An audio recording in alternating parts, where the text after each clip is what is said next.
자, 스마트폰에 유튜브를 누르시면 이렇게 위에 검색하는 게 있습니다. 검색을 누르셔서 여기다가 한국농수산TV를 검색을 하시면 이렇게 다양한 영상들이 있습니다. 자, 1등 마늘 양파 고추 만들기 안희영 강사님의 강의 내용인데요. 여기를 보시면 요 버튼을 누르면 밑에 이런 게 생겨납니다. 여기 보시면 1등 마늘 양파 고추 만들기 PPT 보기, 여기를 누르시면 안희영 강사님의 그 PPT 내용들이 여기 고스란히 있으니 이걸 참고하시고 농사를 지시면 좋을 것 같습니다. 그리고 그때는 전부 홍고추를 말리려고 살려는 사람들이 많기 때문에 우리가 저 충청도에서는 예산이라든가 이런 데서는 장날에 새벽에 4시 정도에 공설운동장 앞에 넓은 주차장에 거기에 홍고추가 다 몰려듭니다. 그래서 거기서 곧바로 다 거래를 해버리는 거예요. 말리질 않고 곧바로. 그러면은 우리가 말릴 때 우리가 힘들다 보니까 따야지 말려야지 하는데, 그것을 우리가 전문 농장에서 우리가 전문 농장이 가운데에는 시원하게 쉴 곳을 만들고서 음악을 틀어놓고서 하게 되면은 좀 따는 게 힘들어서 그렇지, 터널 노지고추가 지금 상태에서는 제가 여러 가지 작물을 다 조사를 해봤는데 수익성은 제일 좋습니다. 네. 그리고 이제 홍고추 같은 거는 요리에 그 색깔을 넣고 그럴 때도 되게 좋은 식자재가 되고요. 또 우리가 이 무에 대한 거, 그리고 생강에 대한 거, 마늘, 양파, 이쪽에서 저는 이 마늘에 대한 것을 참 연구를 많이 했습니다. 그래서 마늘은 우리뿐만 아니고 전 세계적으로 이런 식품 중에서 가장 그 좋은 식품 1등이 마늘입니다. 그 기능은 되게 좋습니다. 그리고 거기에는 이런 생리 활성을 하는 게르마늄이 되게 많이 있습니다. 그러고서 그걸 더 높여주는 것이 유황이기 때문에 유황 마늘, 뭐 또 아니면 유황 오리, 뭐 그런 식으로 유황 쪽이 많이 활용을 하고 있습니다.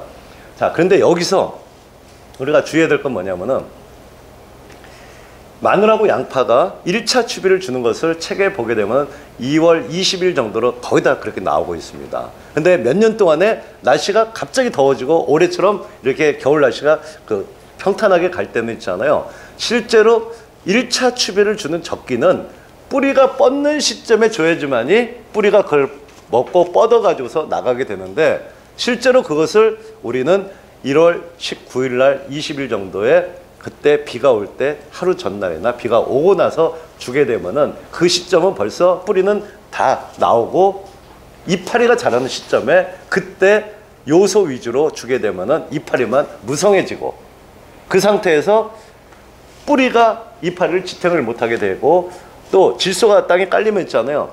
다른 미량 성분이 흡수를 방해를 해가지고서 우리가 이파리가 쭈그러드는 쭈꾸미병이라고 부릅니다. 찌그러들고 장애가 나오고 그런 게 너무나 많아집니다. 추비를 일찍 줘야 됩니다. 뿌리가 뻗을 때 줘야 돼요.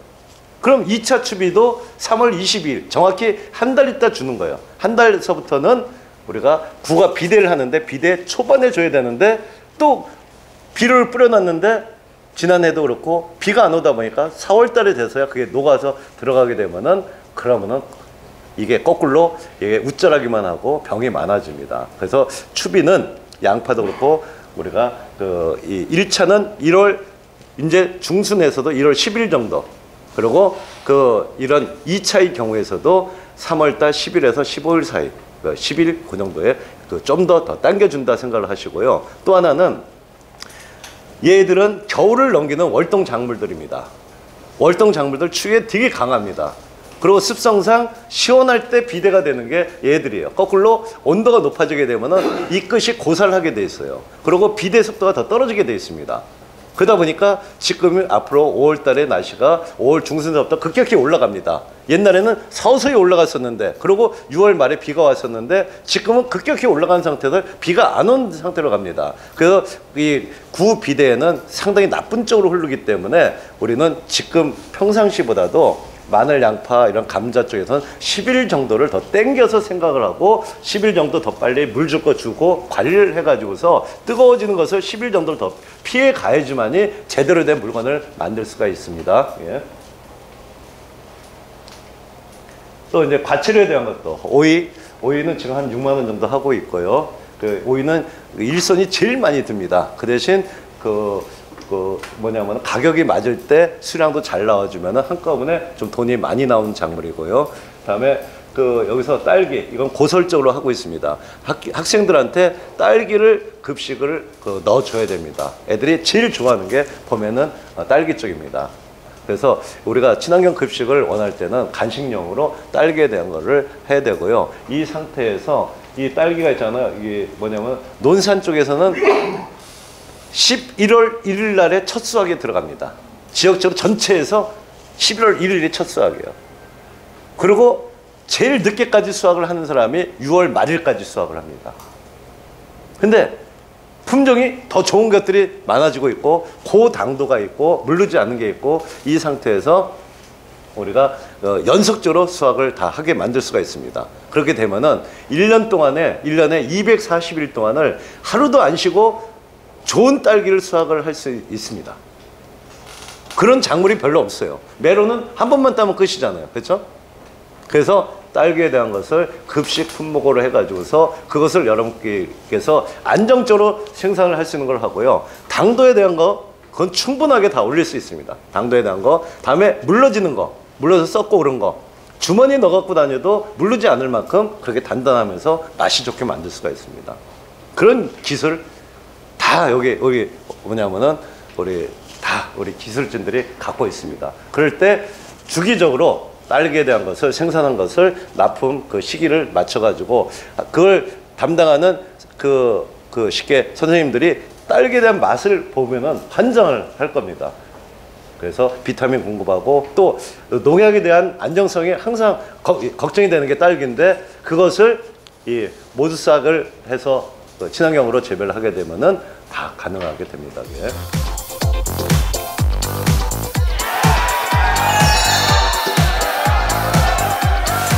짠 걸로 해야 돼요. 한 칸에 몇 개 들어가야 됩니까? 예, 12개요. 근데 6개밖에 못 넣어요? 네.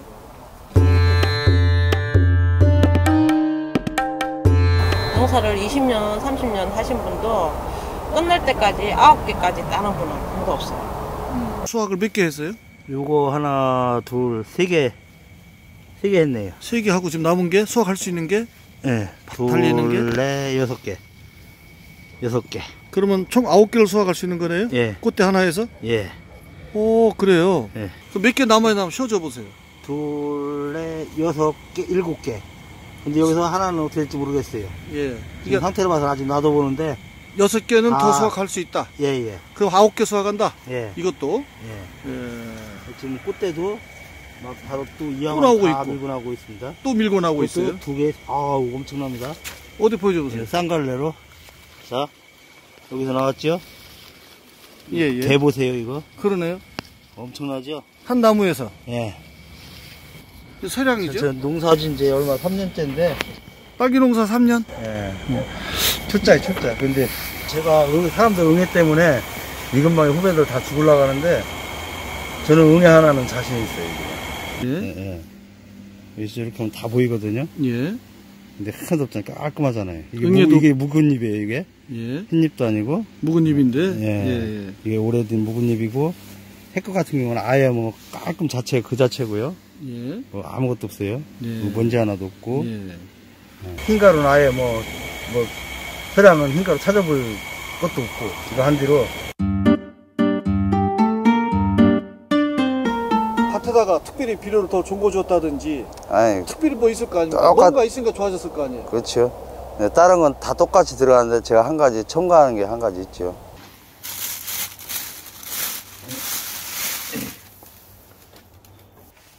제가 이거하고 이렇게 쓰는데. 예. 모두싹하고 캔마그를 얼마인데 이렇게 쓰니까 이거는 뭐 20cc 넣고 30cc? 예. 약 30cc 넣고 이건 40cc 넣는데 예.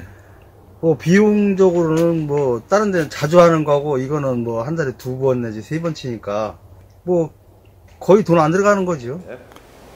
자, 또 미니 토마토도 이 토마토가 이게 그 대추 토마토는 당도가 그래도 높은 품종입니다. 그래서 보통 한 7에서 8 정도 나갑니다. 최고 높은 것은 막 물을 안 주고 한 달 동안 물 안 주고 토경으로 키우면은 한 12브릭스까지 갑니다.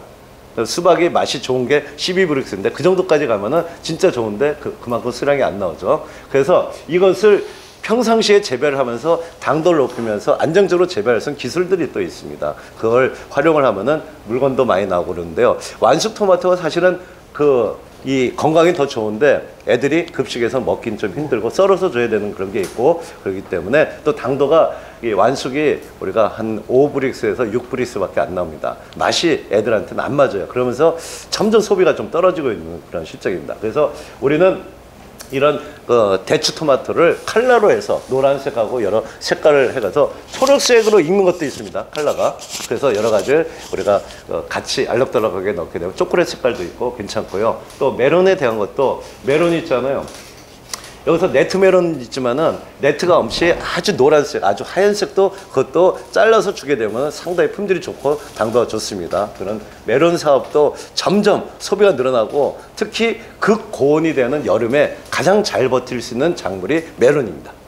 여름에 어지간하면 다 뭐 뜨거워도 다 버티는 게 메론 쪽이라는 거 알아두시고요. 또 감자에 대한 거. 그래서 감자를 요 정도가 되게 되면 한 250g 정도 되는데요. 한 200에서 250g 사이로 크기를 똑같이 만드는 그 기술에 대한 것은 이제 이따 뒷부분에 얘기를 하고요. 이거하고 똑같이 고구마의 경우에서도 크기를 똑같이 만들 수 있습니다. 크기를. 그리고 고구마나 감자나 이런 데서도 항상 전용 복합비료를 쓰는 게 제일 좋습니다. 만약 비료를 쓰신다고 그러면은 비료의 성분 배합이 있잖아요. 전용 복비에 맞게 만든 것이 그게 확실히 품질이 더 좋아져요.